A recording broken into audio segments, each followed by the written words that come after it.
Now it's time for me to say hello to our first expert. Hello, Stefan. And it's a well-known face, it's at least for those that have been participating to these sessions for long, because Holger was one of the first participants. I remember 3 years ago when we were in the old studio in Würzburg talking about Sitronics, and the first, I would say, approaches was quite a good road right then.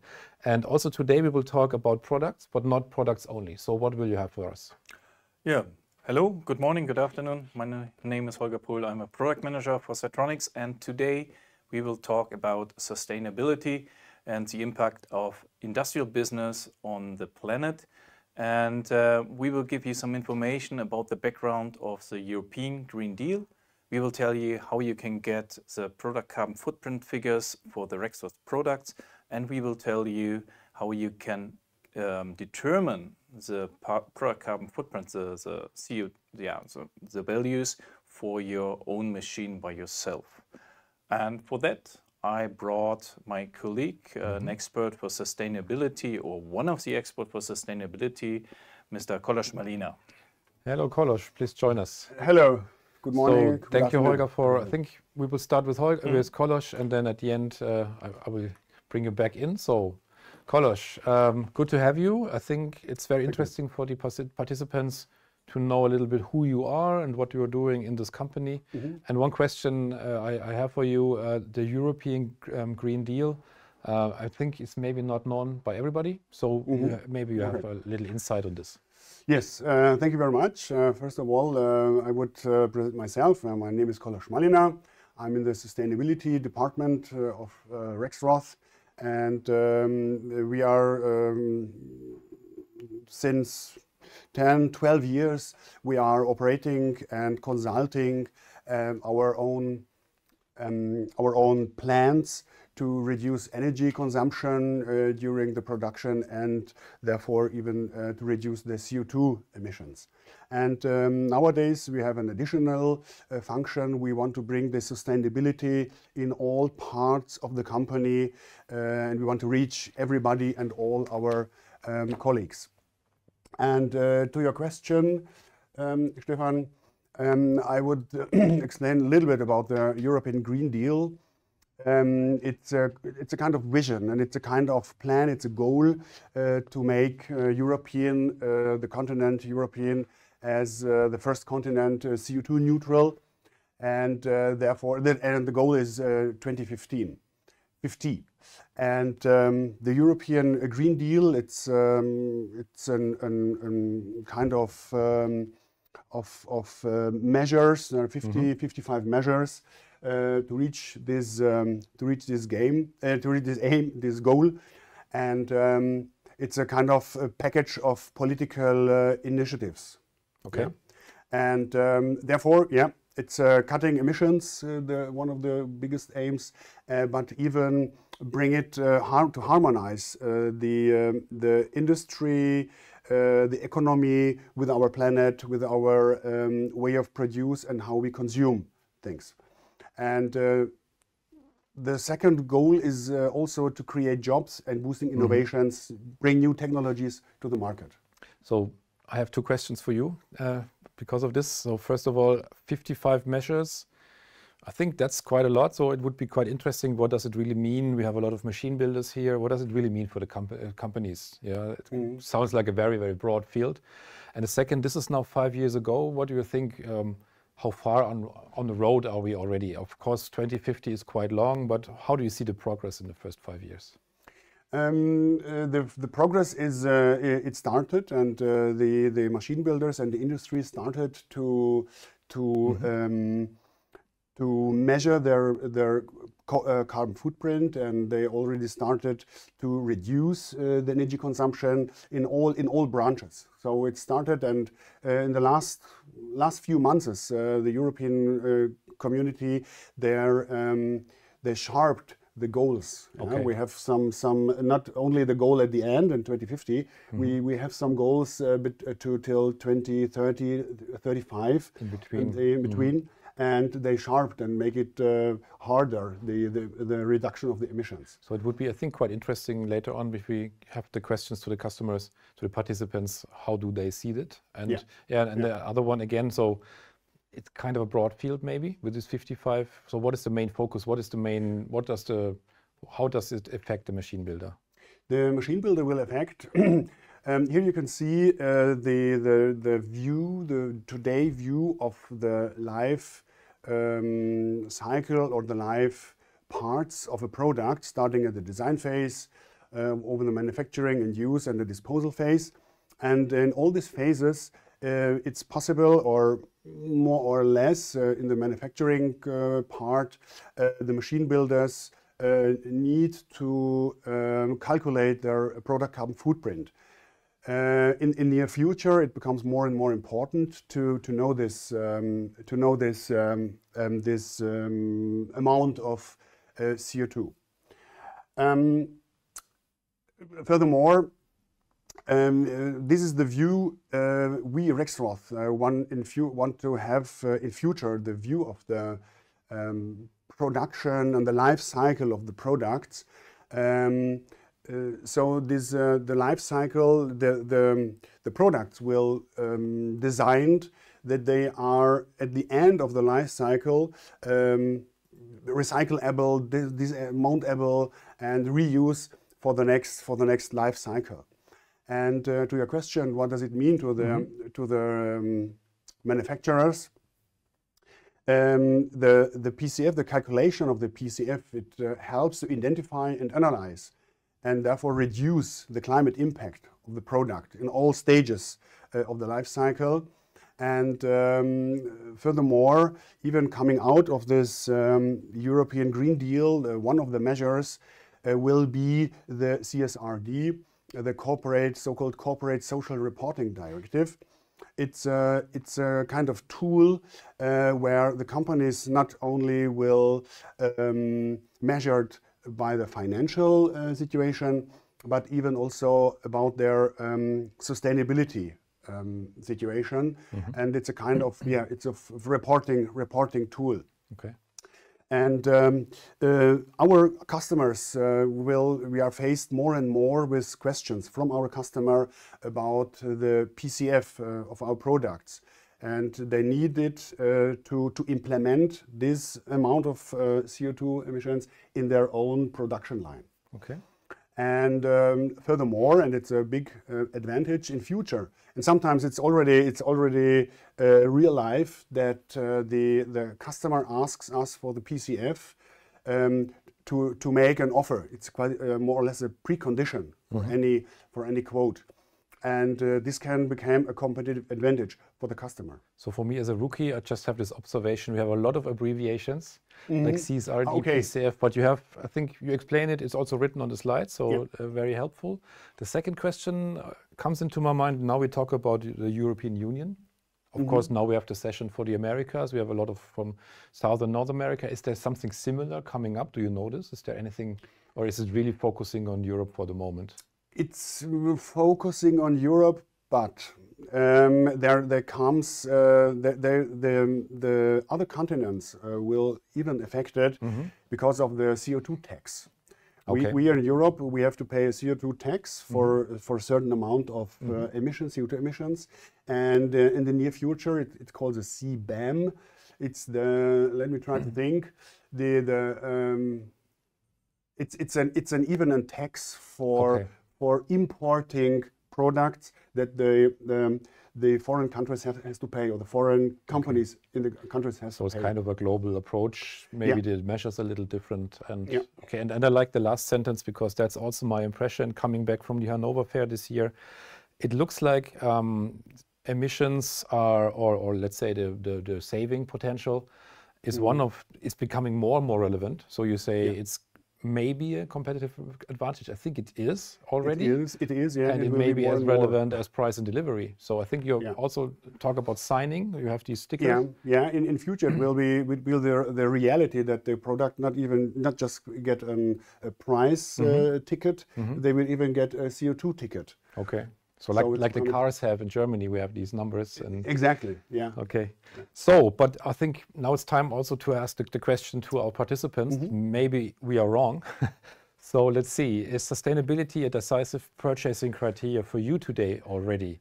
So if it's not important, or mainly the price is decisive, or you say it's important but costs are quite relevant, or if you say it's very decisive to your purchase.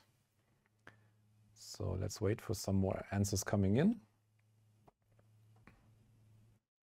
Now I have 70 people in the line, 18 answers. So it looks like the trend is quite obvious. It's a little different to what we had in the German session this morning, but quite the same in the early session for the Asias. So we have the middle answer as a main answer, but still 30% would say at the moment price is a lot more relevant than this one. But still 10%, 11 say it's quite decisive. So it's kind of a shifting, coming more and more. Shifting way. And then the second follow-up question would be, does your company calculate the PCF of its products already? So now it would be interesting.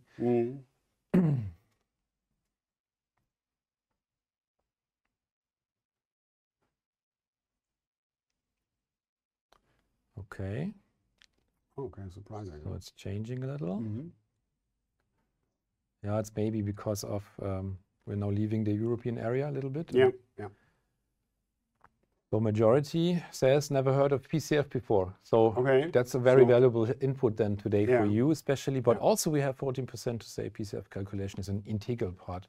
So we see there's a big range in the level. Thank you for your openness and your feedback here. So but the question is, if the customer now knows that is a relevant thing to get that, how do they get the PCF? Yeah, there are no mandatory standard for calculation of the PCF right now. There is a technical standard. It describes the methodology, the method of the calculation. It's the ISO 14067, and the Greenhouse Gas Protocol is also describes the methodology how to calculate the PCF, the product carbon footprint. And but these all documents are hundreds of pages, and we decided with the VDMA, it's the German Mechanical and Plant Engineering Association, and other industrial partners to make it more transparent for the industry, for the machine builders, how to calculate what is important and what is not that important for the calculation. And we made a guideline for the industrial application, and it's already available. I think meanwhile even in English, and you can get it from the internet via the VDMA homepage. By the way, our own developed calculation will get a certification or certificate by a third party till the middle of this summer. Yes. So, yeah, you wanted to show maybe. Okay, no. Furthermore, okay, I'm sorry. No problem. Okay, this was the documentation, and now exactly. No problem. How we do it, and how even the VDMA describes the calculation of the products. Therefore, we take the cradle to gate view. So we start with a raw material. How many CO2 packages brings the raw material into our company, and they have CO2 factors. It depends. It's aluminium or it's steel, and of course the weight of these materials. The second one, A2, is the second factor is even the CO2 factor of how we transport it by train, by truck, or by ship. We won't use the flight anymore. It's just in very some cases we use the flight engines. And of course the distance. How do we get this material? Is this from local here, or is it from outside of Europe, or maybe some abroad? And the third one is the emission created during our own stream value in our own production areas. And this is even the CO2 factor and the amount of fossil fuels or the demanded energy. So it's really depending on the application? So on the, let's say, setup at the customer side, and of course, yeah, if you want to have a proper look, you have to understand, and then we can support it. But I understood that we also document this in our way at the moment. So exactly. What kind of documentation or reporting possibilities do we have? Documentation, reporting, and how do we get the information to the customer? On the right-hand side, you see already the existing PCF documentation or reporting tool. It's an PDF data where you can get it if the customer came to us and asks for a very special product, then we are able to calculate the PCF. Is nowadays already available.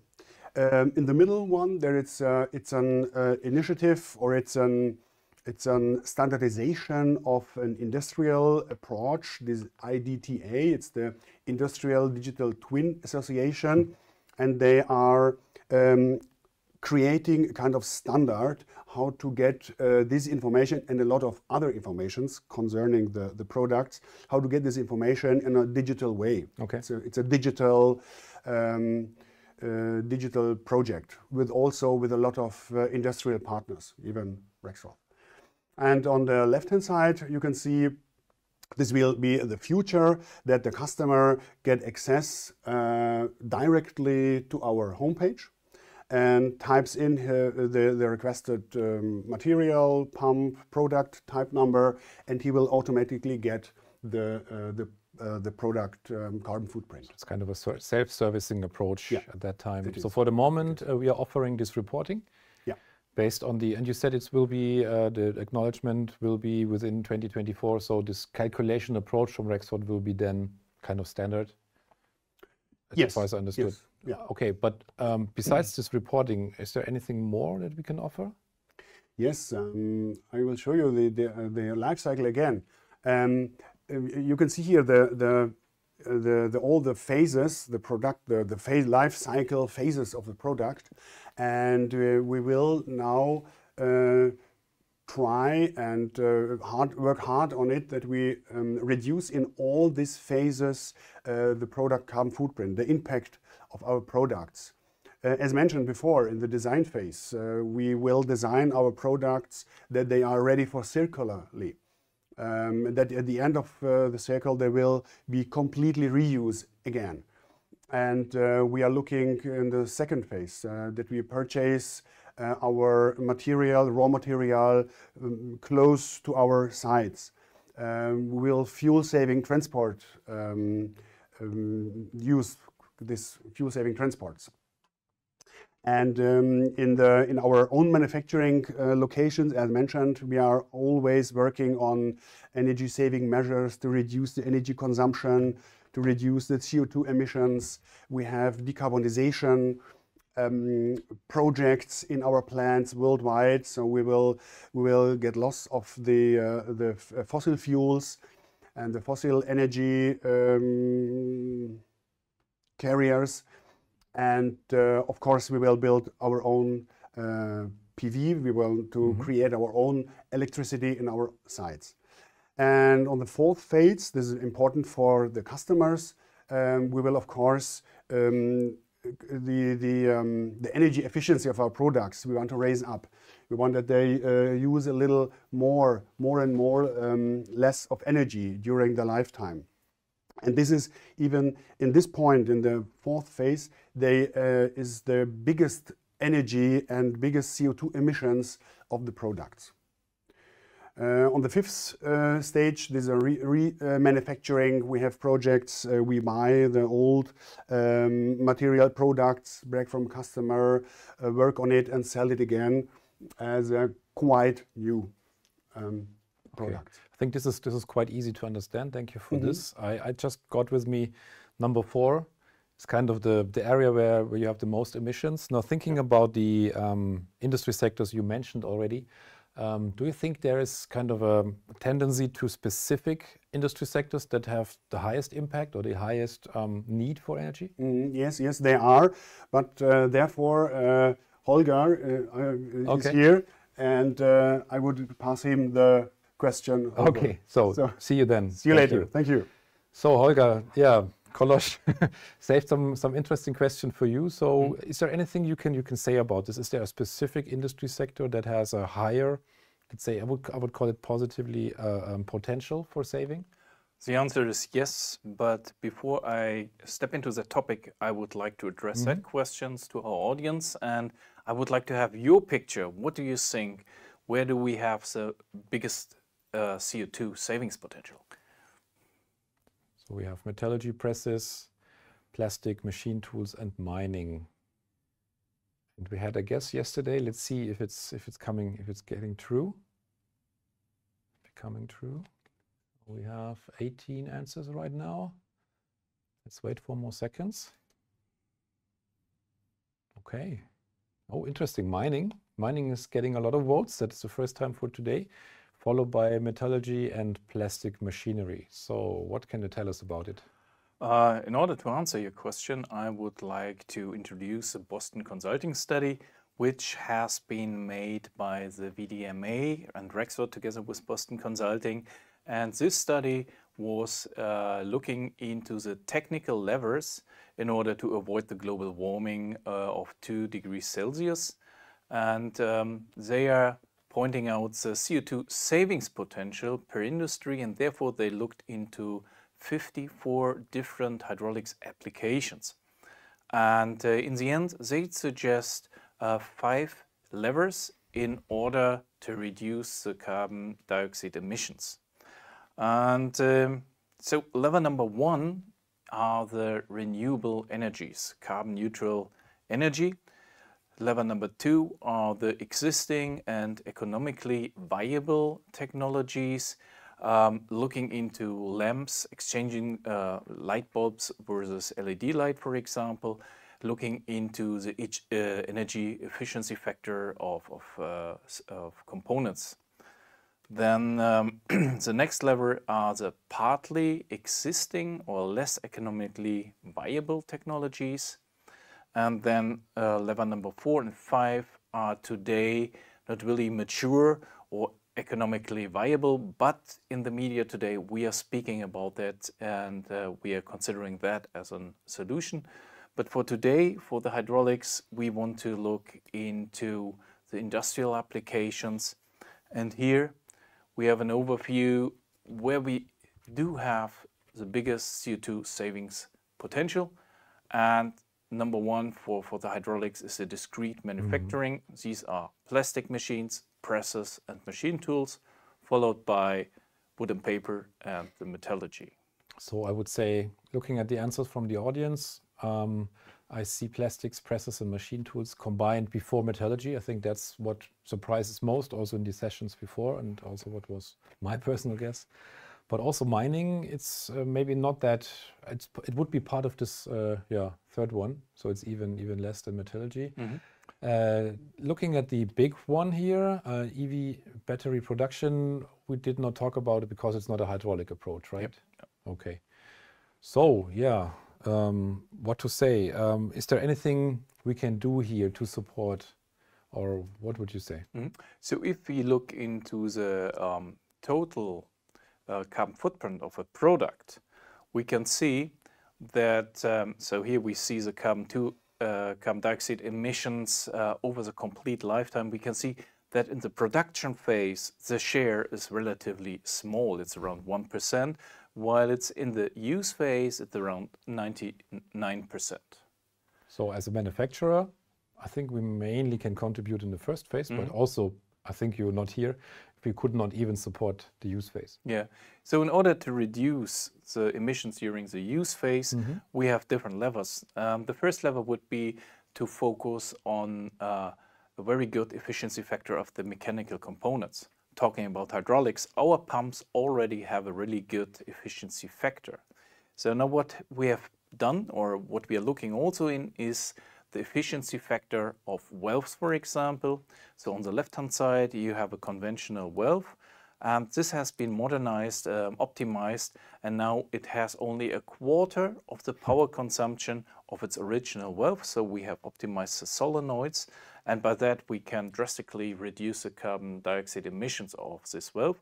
And the good thing is you can exchange it like a light bulb with a LED light, just plug and replace it. And this is something you can do quickly without any effort, and you will have good results in a short time. Okay, so 70% potential is really high.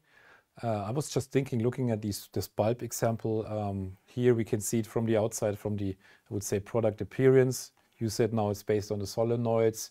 From the outside, it's not really, I'm not really able to differentiate here. Yeah. So this was component level. Is there anything more? So the next step would be that we look into a smart hydraulic architecture so that we get rid of the resistance like valves, hydraulic resistance like valves, and so that we control the actuator directly from the pump. And so that helps us to have less components and also less energy consumption in the system.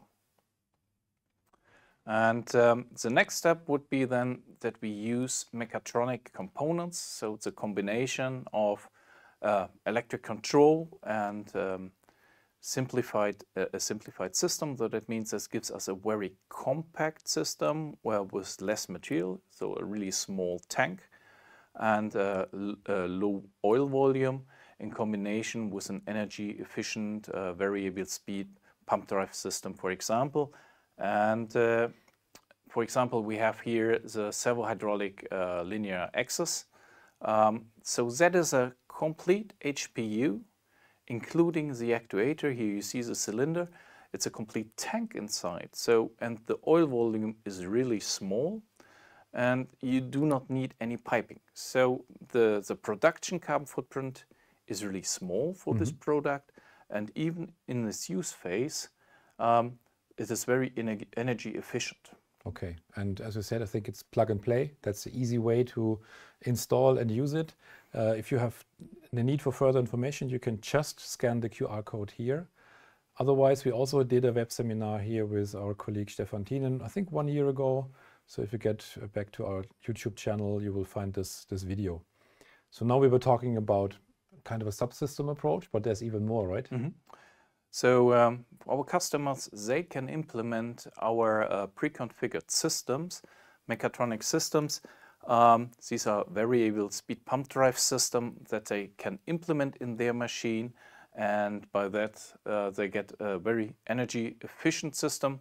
So we talk here about Sitronics that consists of a frequency converter, a drive and a motor pump group and a pressure transducer. And it's not only a frequency converter or a drive, so we have all our know-how is installed on that in terms of functions. So you do not need to program anything, you just set the parameters, and so that makes the life easy. And so by that we can control the flow rate, the pressure, the volume, and the position and the force. And the benefit is that we can reduce the energy consumption and reduce the noise emissions. So talking about know-how, you see this is basically Holger's area. As you're the product manager in this field, I think you are very, very available about information here. And just a reminder for you on the line, if you have questions right now, please use the chat. I have just had a look, there were no questions in. So if you have questions, please do so. Now this was a little, I would say, kind of a theoretical approach. You said about the maximum values, but is there anything you can show us on a concrete level? Normally we use here this system also to show some examples.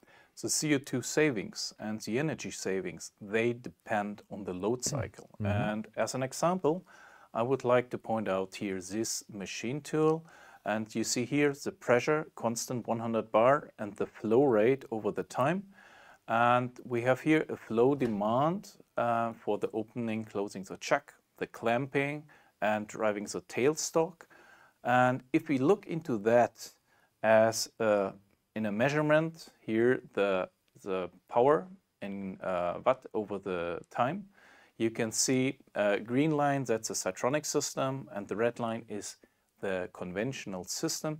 And you can see that the power consumption for opening and closing the chuck and the clamping is exactly the same like with a conventional system. So if we have the power demand, then we will need it in both systems. For the tailstock, we see that with the Sitronic systems, we have even a higher power consumption, and this is due to the increased speed, so increased productivity of the system, which is possible with Sitronics. Looking into the pressure holding mode, we see that we have a much lower actual power consumption compared with a conventional system. And this gives us a lower average power consumption with the Sitronic system. And this is a very nice example how much energy you can save. In that case, we saved 40% of energy, and we could reduce the noise emission by 10 dBA. So 40%, it's really, really impressive. And I just saw a question coming in. As usual, we have a question from our dear colleague, Andy. I like it. Thank you, Andy. Do we have a return on investment example for the black and white valves due to the increased efficiency of the new solenoids? So you said 75% maximum. You have not an example today, but is there anything we can share for the colleagues? So based on its power consumption, we can say I will look at that if we have any success stories that we can share. So Holger will get back to you, Andy, with an example here. So now we were talking about Sitronics and we were talking about Sitroforce. Is there any more? I think we have a quite huge portfolio already offering energy efficiency.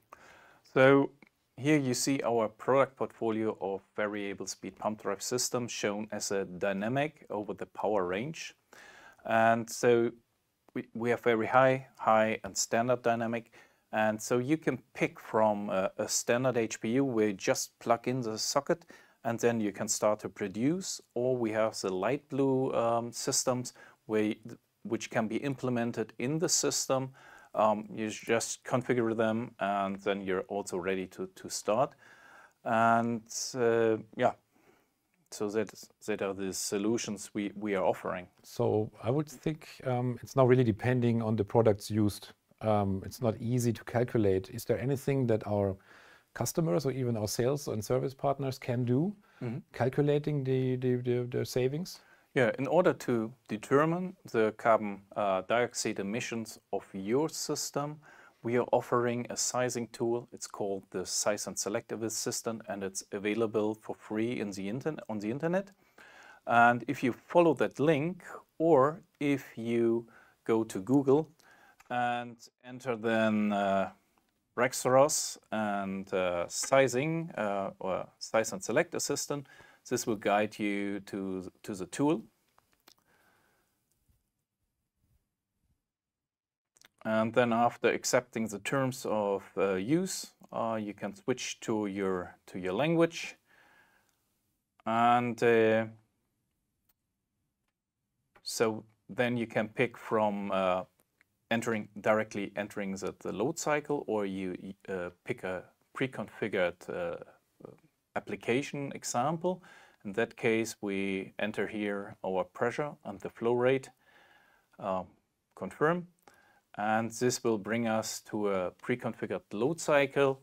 Here you have the possibility to adapt the single working points, and then you have also the possibility to choose an accumulator, and if you press Find Product, that will give you the first proposal. And on the left-hand side, you have the possibility by setting the filters to come closer to the solution that you need. And then you have the possibility to show the energy balance of the system. So on the left-hand side, you have the system that you have on site, and you can adapt it to your needs. You can choose the pump and the profile that you have, the pump size. And in the middle, you have the proposed Sitronics system.